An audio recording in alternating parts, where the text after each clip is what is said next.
Welcome to Sex Ed with DB. I'm your host, DB. Let's get into it.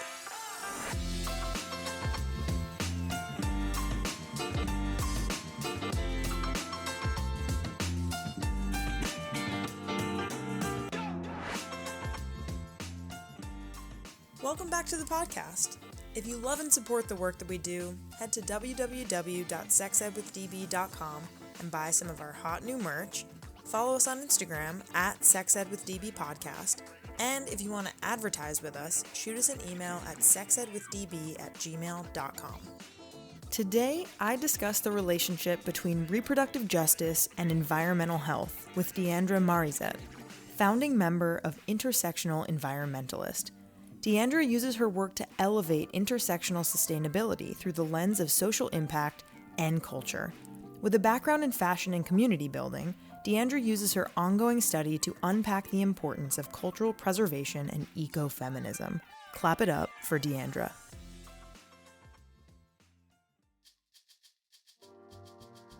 Sex Ed with DB is supported by Pandia Health, the only doctor-led birth control delivery company.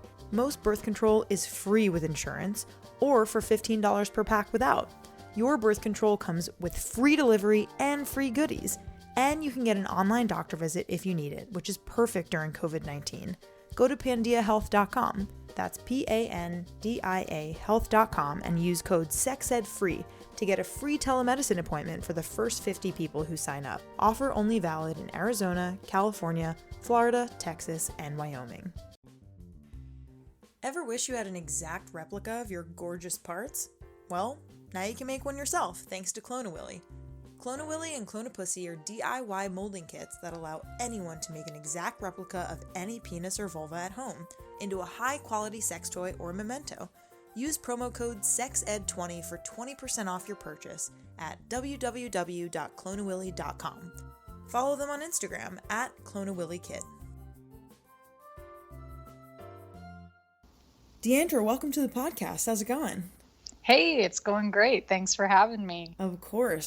I'm very, very excited to have you on. This is, as I mentioned before we started recording, this is our first focused episode on environmental reproductive justice, and I'm just so excited that you are going to be the person to educate us today. Yeah. Oh my gosh, this is a very cool intersection and of topics, and I'm really jazzed about it. Incredible. Thanks for having me. Of course. Let's get started by you sharing your name, your pronouns, and how you identify, whatever that means to you. Yeah, absolutely. So my name is Diandra, or Dee for short. My pronouns are she, her, and that's me. Amazing. And how would you say that you identify? Yes. So I identify as Mexican American. I think that one of the fun things in my studies right now is unpacking just the potential, problematic identity of being quote unquote Mexican in and of itself, which is, fascinating to me. And that's something that I'm, super open to changing down the line. But I think for now, for better or for worse, we are Mexican. Love it. Really, yeah, I would be also interested to hear about the nuanced conversation there. Yeah, for sure. And what was sex ed like for you growing up? And so you said Mexican American. Were you born and raised in America? Yeah, so I was born and raised in Texas. Born and raised in Texas, grew up visiting family in Monterrey, Mexico, Monterrey. Beautiful, beautiful part of Mexico. But later in life have not had as much of a chance to go visit, but definitely had enough experiences to, feel super connected to my family there and a lot of the issues that tend to cross the border. Gotcha. And in terms of your sex ed experiences growing up in Texas, were they existent? If they were existent, were they good? What's the deal? Yeah, so I do have a vague memory. So, when it's super vague and ambiguous, I think it's a clear indication that it wasn't that impactful. But I do have a vague memory of a bunch of, all the girls getting pushed into one room, if you will, on all the boys going into another room.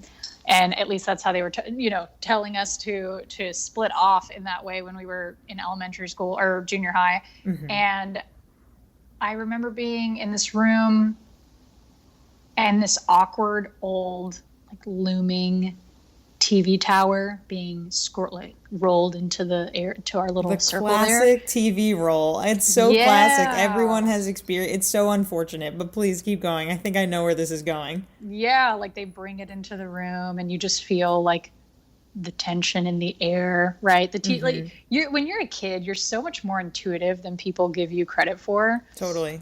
And so you're already emotionally set up with this awkward air, and the TV rolls in and it's this super awkward video that is teaching me about my body.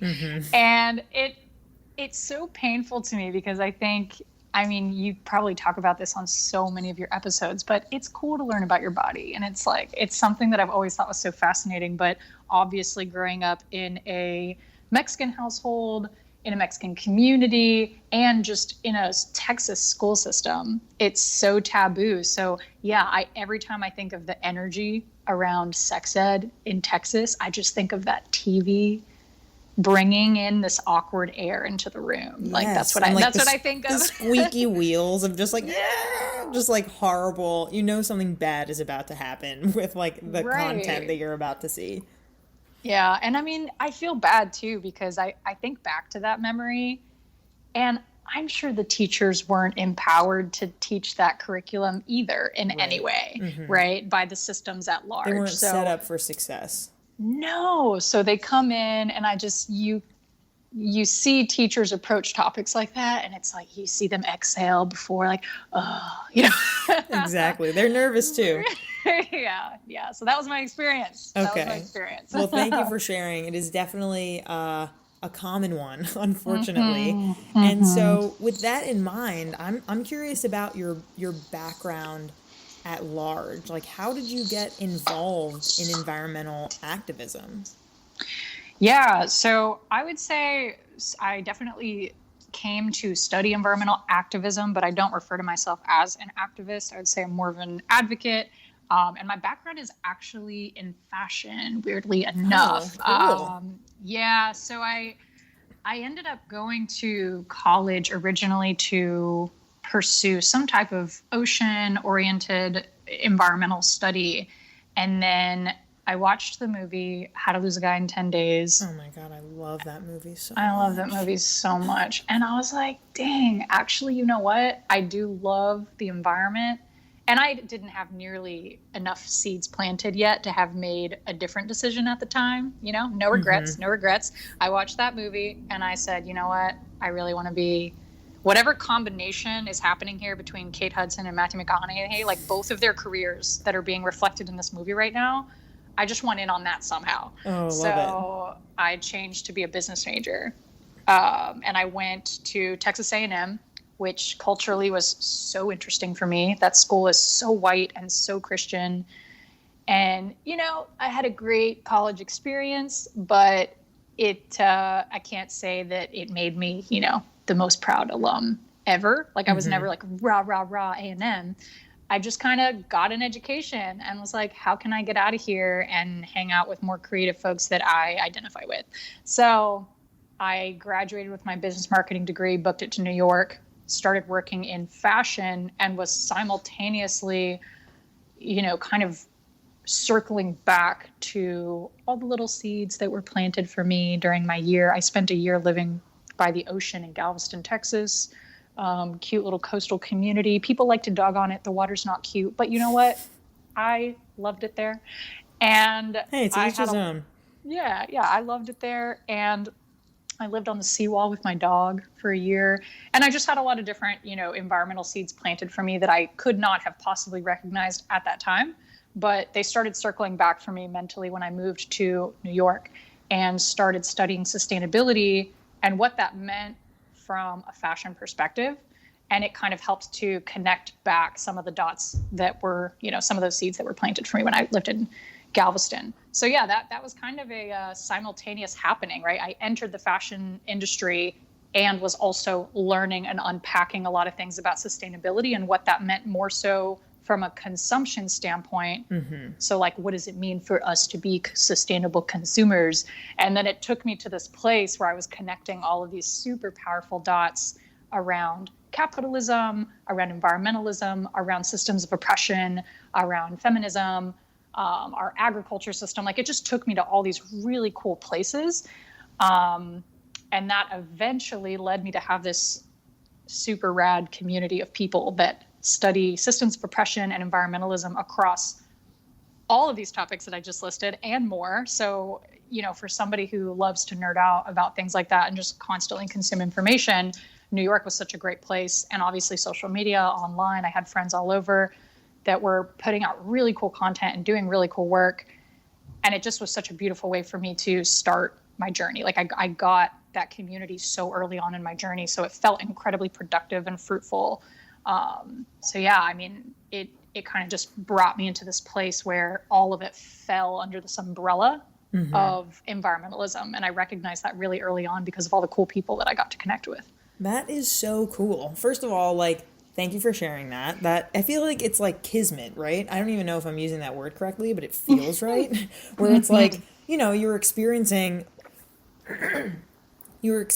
all these things, and then kind of it led you to this path where, at least what I'm hearing is like, it lit a fire within you to be like, yeah. I like need to transition what I'm doing because of what I'm learning about sustainability and environmentalism and all the things that you just said. Like, I think that would be maybe your aha moment, would it not? Yeah, 100%. I like to think the aha moment was stretched out, spread over time. It was an like aha year. Yeah, it was like slowly collected, like a little bucket, like you're picking up little shells on the beach, right? You're like kind of filling the bucket slowly, but you're filling that bucket very enthusiastically, very excitedly, right? So I really loved that. That year of just, lots of aha moments that year. Amazing. Very special. And so tell us a little bit about Intersectional Environmentalist. So I want to know, how did it get started? What are its goals? And why do you think, this is a 3-part question, so buckle up. Why is it so important to apply an intersectional lens to environmentalism? Yeah, totally. So I'll open up with how it got started. Yeah? Does that sound? That sounds great. Yeah. So this past summer, it really got, I think, kicked off in a more public way because of the murders of George Floyd and Breonna Taylor and so many other people. And my founder, Leah Thomas, she had learned about this theory, this concept of intersectionality through its application to feminism, actually.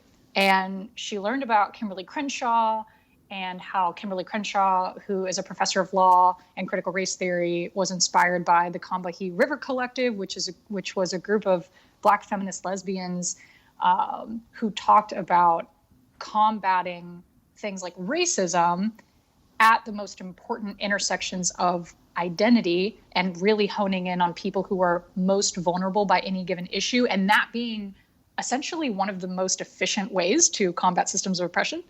And so it's a fascinating study. And so Leah is learning about this, and everything that the uprising of the Black Lives Matter movement happens.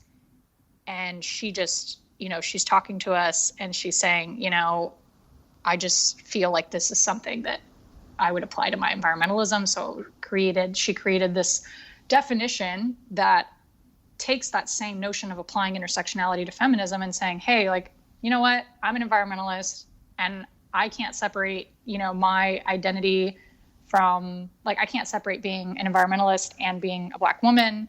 And I'm just going to combine these two things together the way that people do in feminism.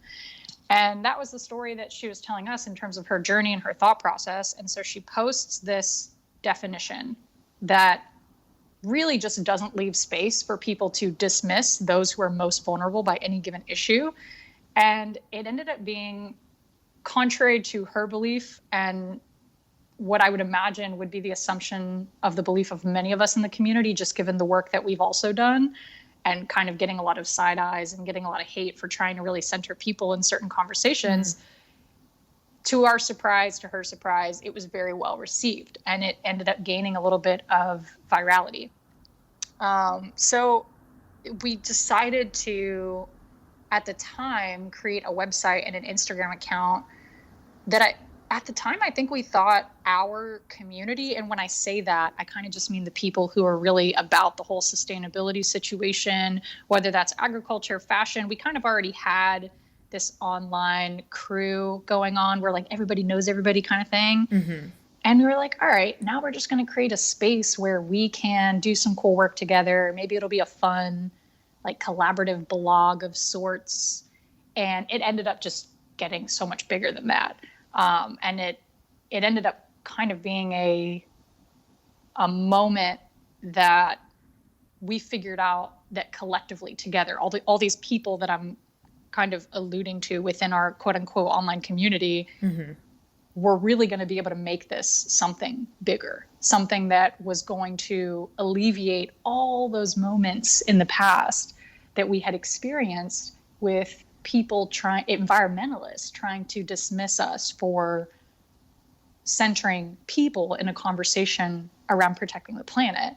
And so, yeah, it just felt like a really powerful moment. We wanted to make it something greater as we saw that it had that potential.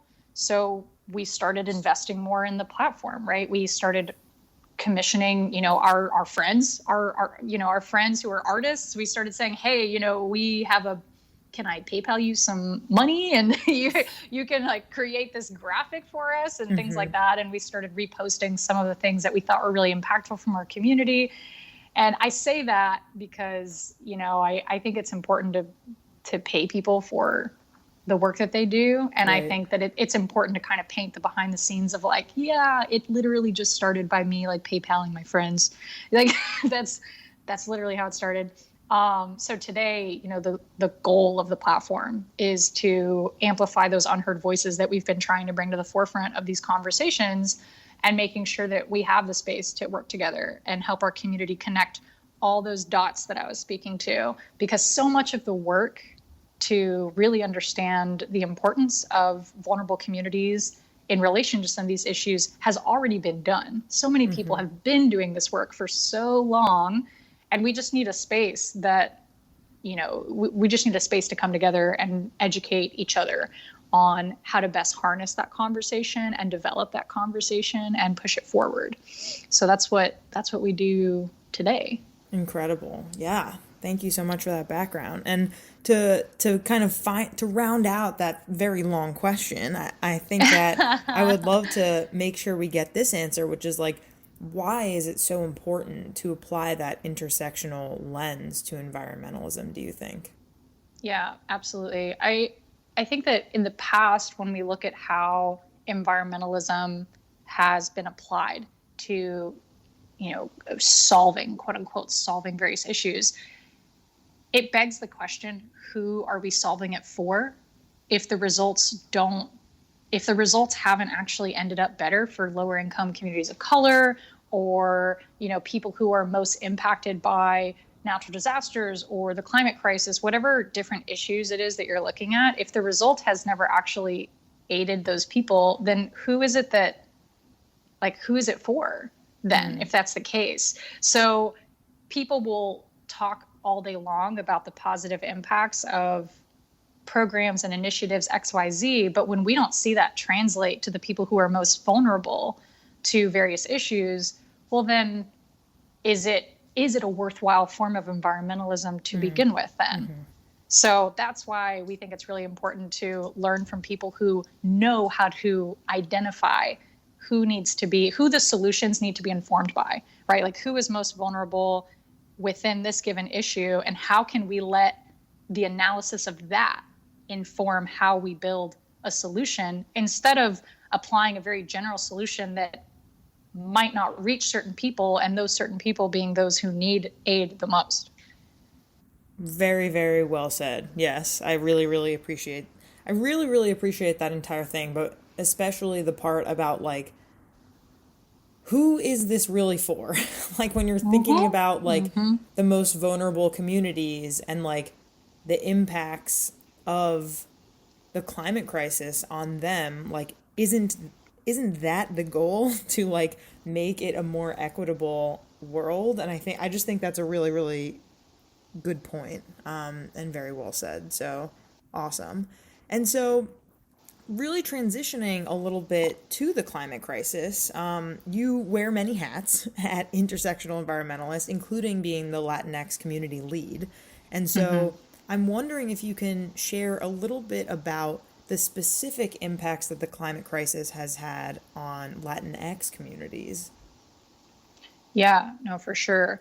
I think that there's this misconception that, BIPOC communities in general, but, this includes Latinx communities, that we don't really understand environmentalism, right? That like our tios and our tias don't understand environmentalism, right? And maybe they don't know the trendy terminology from time to time. Like I know my family members certainly don't.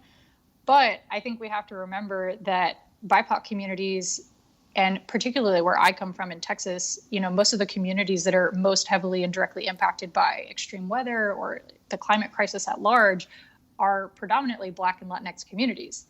And these are the communities that are among the frontline communities that are the first to have their air and water sources compromised when weather cracks down, right? When the climate crisis cracks down. And I think that there's a lack of agency sometimes in how well communities know and understand that the climate crisis impacts them and impacts them at devastatingly higher rates than other communities. Like they know this. And I think that, sometimes we aren't always granted the most agency around our knowledge there. And I think that, it's interesting to look at some of the studies done last year, some of the studies done that really do indicate that BIPOC communities, largely Latinx communities as well, largely Latinx and Black communities are more afraid of the climate crisis than other communities. And it's because they understand the impact that it has on their communities. I think one of the things that I really enjoyed, or I shouldn't say enjoyed, but one thing that I found particularly fascinating unpacking last year was natural disasters and how they're beginning to hit coastal communities a lot harder, and Latinx and Black communities, particularly because of them inhabiting higher flood risk areas, as just one example.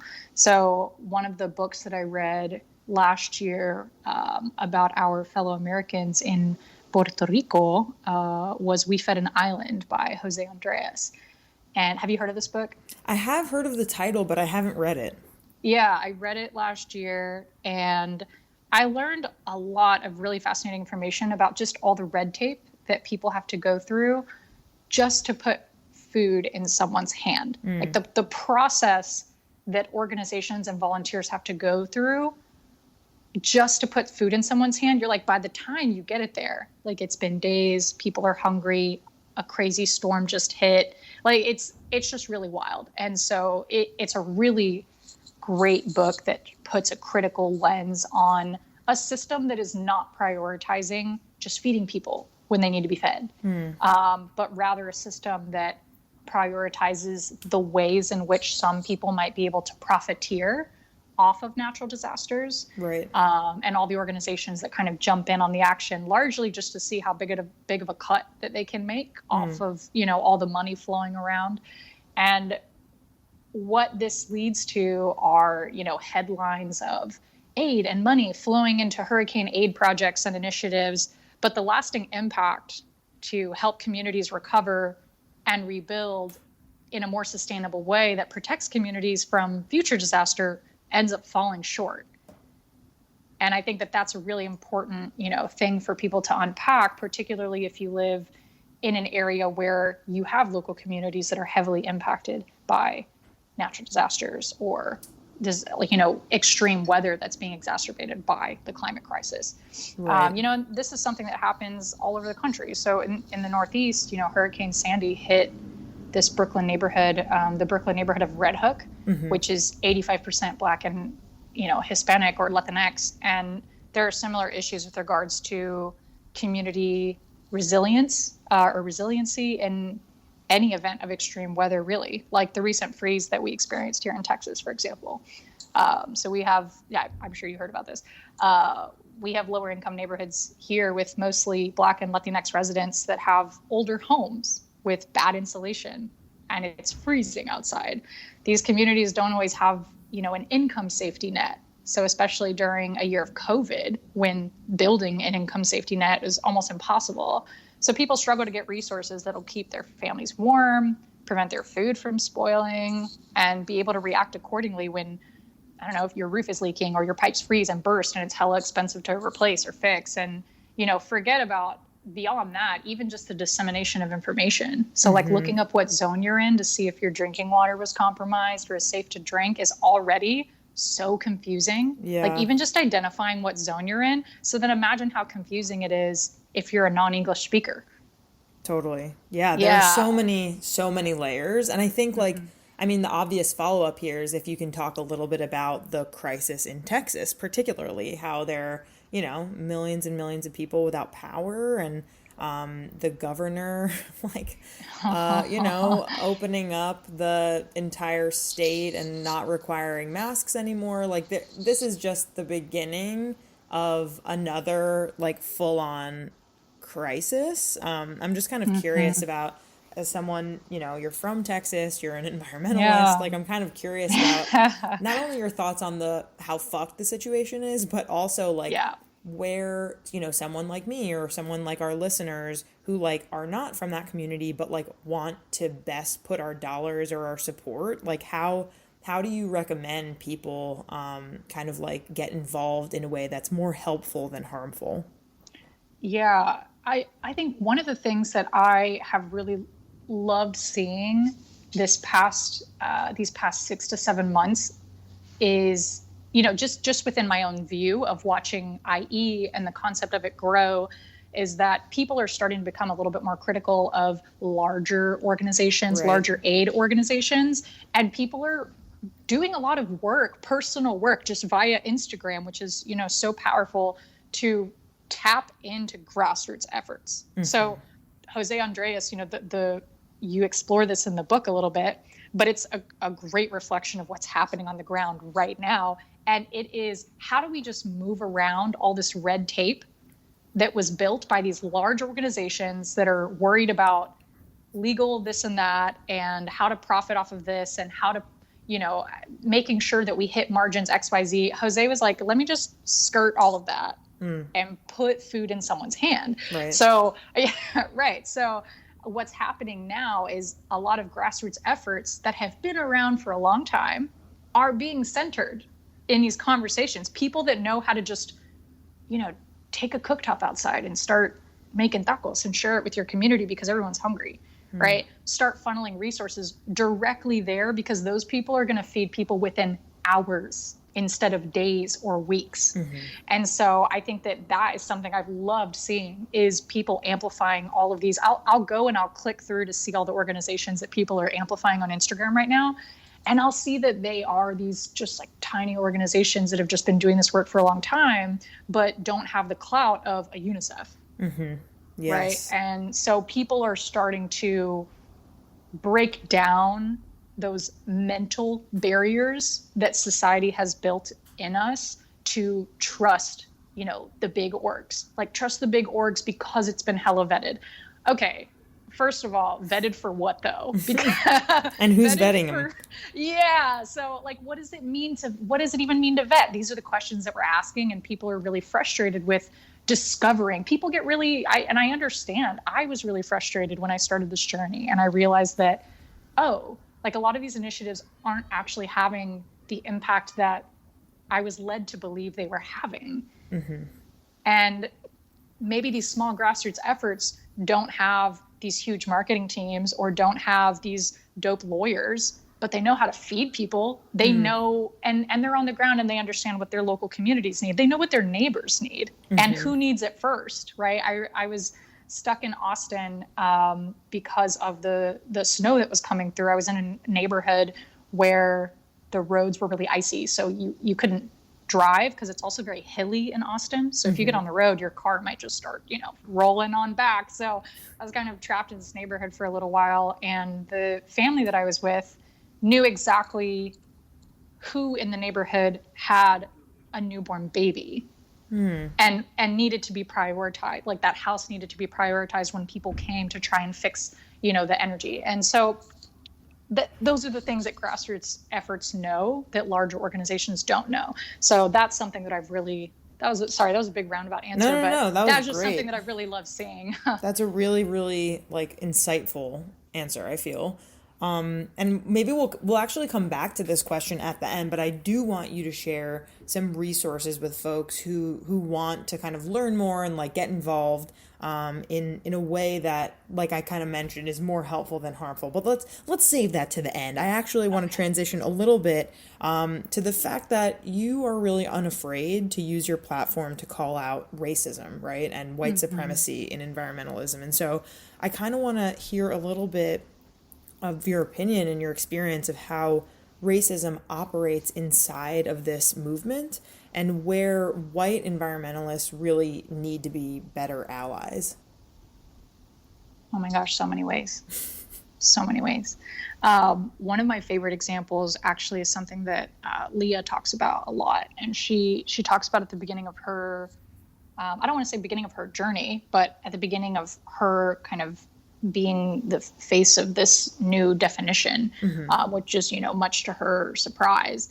She talks about how the environmentalists that she grew up around would march for salmon, go out and march, protect the salmon. And she would march alongside them. But that when it came to marching for Black lives, that they were nowhere to be seen. Like, where'd you go? What happened? I thought we were protecting people on the planet. So I think that one of the things that I hope white environmentalists need to embrace and do better, particularly this year, as a lot of these things are trending, because we are in many ways at the mercy of algorithms, unfortunately, for better or for worse. So like, while it's trending, please be on it. Please consume it. It's coming into your feeds right now. We know this. Please don't ignore it and keep scrolling. Is unpacking the really harmful history of how environmentalism was even frameworked, how it was even built, just conceptually. When you unpack the history of just a park ranger, the history of park rangers are so problematic and rooted. Could you talk a little bit about that? I don't know anything about that. Yeah. So, okay. I think one of the things that we've learned this past year is that there is a really problematic history with the way that the police system was set up, and how it was predominantly realized, or it came to fruition to police Black communities. And this is a very similar history with park rangers. So there's the you take that same energy into the development of a park ranger system, and what you have, what the result today, years and years later, is this traumatic relationship that BIPOC communities have with the outdoors. So before a white environmentalist might say, oh, well, the reasons why white people hike more than communities of color or people of color is because, we're just more granola than they are. I've literally heard people say this. Like they care more about the environment. They identify more with things like camping and things like that, which is just so ridiculous. And I think that, one, don't give yourself that much credit. Correct. Right? Like, you're not that cool. Okay. No, camping is super cool. And if you know how to camp, props to you. But I think that it's about going a little bit deeper and understanding the implications around why communities of color have been pushed out of the idea of experiencing camping. Camping is also an expensive endeavor, right? So not only are you combating these different barriers that are logistical, right? Like cost, access, proximity to green spaces, but you're also grappling with a very intuitive and traumatic connection to nature that was built by white environmentalism.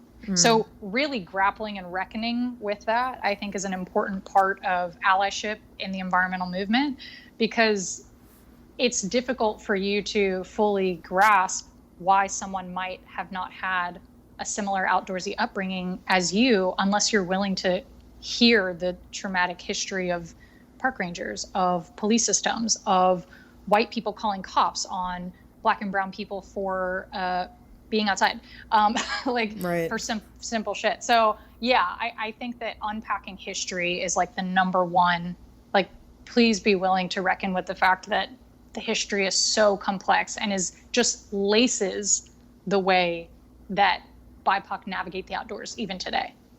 Absolutely. Absolutely. That is extremely helpful context. And so my last major question I have before we hear about your, opinions and advice on resources and where folks should be putting their dollars, more or less. What is next for IE? Where do you all hope to see the movement go in the next year, in the next 5 years, in the next 10 years? What are your goals and what do you hope to achieve? Yeah. Honestly, we ask ourselves this question all the time. So a lot of people don't know, but we are 5, 6, maybe we're almost 7 months old. So we are still that is brand new. I know. We're a baby little organization and we love it. We've loved every minute of it. And I think that it's been wild to assess where we feel called to go. But I think that at this point, one of the things that was really frustrating for me and so many people in our community prior to IE and prior to people being so open and willing and ready to embrace an intersectional lens on being applied to environmentalism was trying to bring vulnerable voices to the forefront of every issue. That was always, you get the eye rolls, or, I would try to I would have so many friends that would host sustainable fashion events in New York. And the minute I tried to host, and I would host successful events and discussions as well. But the minute that it became about cultural appropriation, or the minute it became about fair trade labor rights, the community attendance changes, the participation changes, the sentiment changes, the sense of urgency changes, which is wild to me. And so I think that for me, what's happening on social media right now, social media is such a powerful tool. And I think that what it's done for us as a community to be able to really rally around this notion and this idea of intersectional environmentalism has been really powerful. But I do want to make sure that the ways that we're building give people the opportunity to go beyond social media. So how can we pass the mic to people in our community who have been doing work to unpack sustainable fashion as it relates to people? How can we build that avenue for people who are passionate about that to go learn from the people who have been doing this work for a long time? And how can we do that same thing in agriculture? How can we do the same thing in cannabis reform? How can we do the same thing in all these different topics? So that, I think, pulling people out of social media just to go beyond it, really using social media as a way to plant seeds, and then helping people get more involved on a grassroots level and on a deeper educational level. How can we take people there and send them there?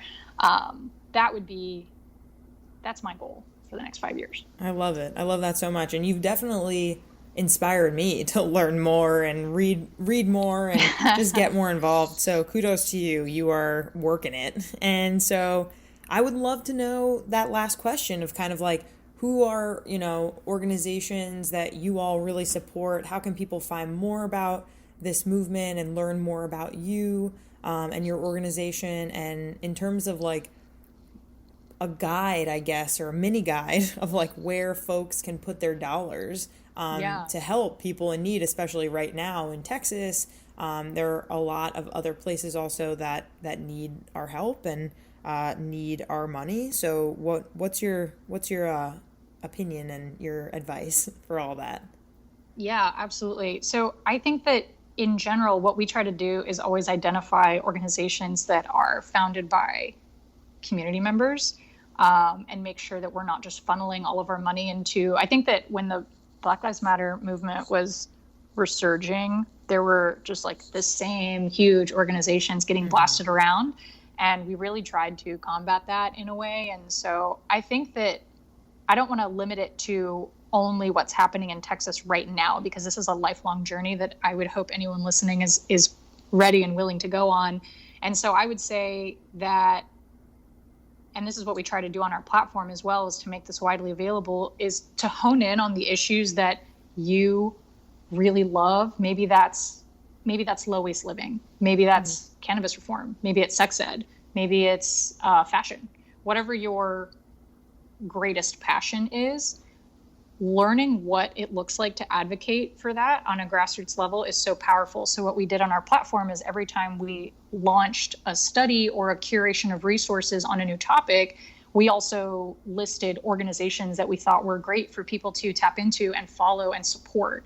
And so that's something that we're always going to continue to do, is share grassroots organizations that are doing the work to make sure that they know that they're able to amplify what their communities need, instead of, having large organizations come in and try and tell them what they need.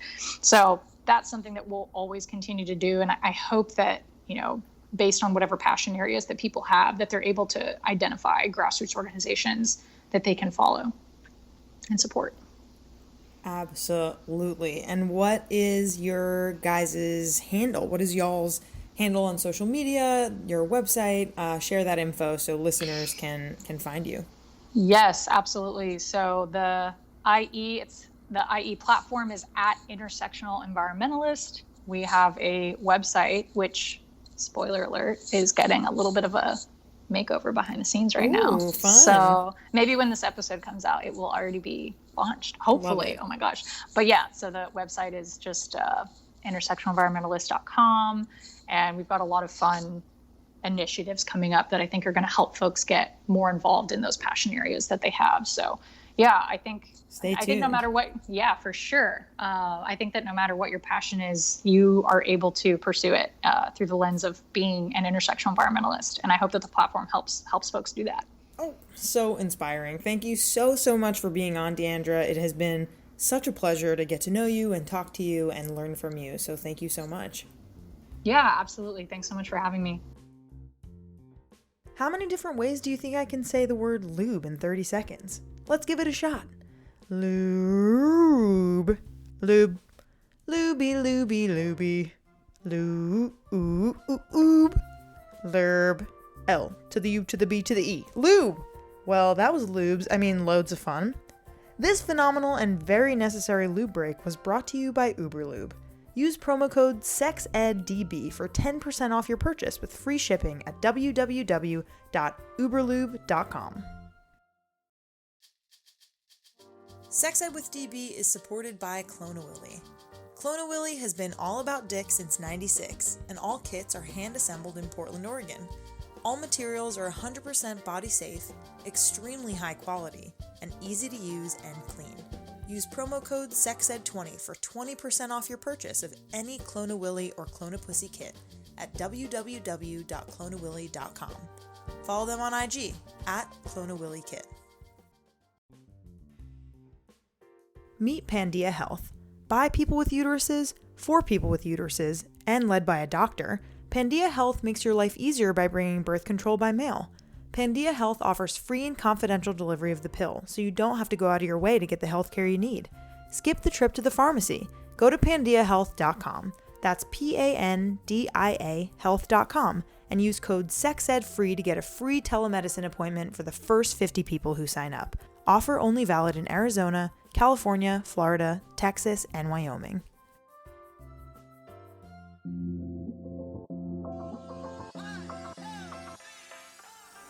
Our creator, co-producer, sound engineer, and host is me, Danielle Bezalel, aka DB. Our co-producer and communications lead is Cathren Cohen. Our main logo and banner graphic were created by Andrea Forgacs. Our social media intern is Leslie Lopez. Our music theme is by Hook Sounds. Our ad music is by my stepdad, Bill Gant. Thank you so much to our featured guests, partners, and our listeners. If you're interested in advertising with us, email us at sexedwithdb@gmail.com. For more sex ed content, follow us on Insta at sexedwithdbpodcast. Tune in next time.